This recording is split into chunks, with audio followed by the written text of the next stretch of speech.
গাজাবাসীর জন্য আজ রোববার বহুল প্রতীক্ষিত একটি দিন। আজ সকাল থেকে গাজা উপত্যকায় ইসরায়েল ও ফিলিস্তিনের স্বাধীনতাকামী সংগঠন হামাসের মধ্যে যুদ্ধবিরতি কার্যকর হতে যাচ্ছে। দীর্ঘ ১৫ মাসের রক্তক্ষয়ী সংঘাতের অবসানে এই যুদ্ধবিরতি একটি গুরুত্বপূর্ণ পদক্ষেপ। কাতারের পররাষ্ট্র মন্ত্রণালয় গতকাল শনিবার জানায়, গাজার স্থানীয় সময় সকাল ৮টা ৩০ থেকে যুদ্ধবিরতি কার্যকর হবে।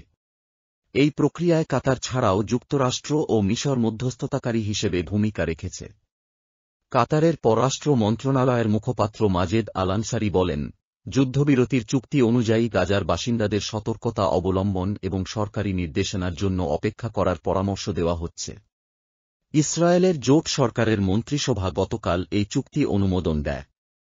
নেতানিয়াহু সরকারের মন্ত্রীরা টানা ৬ ঘণ্টা বৈঠকের পর চুক্তি নিয়ে সম্মত হন।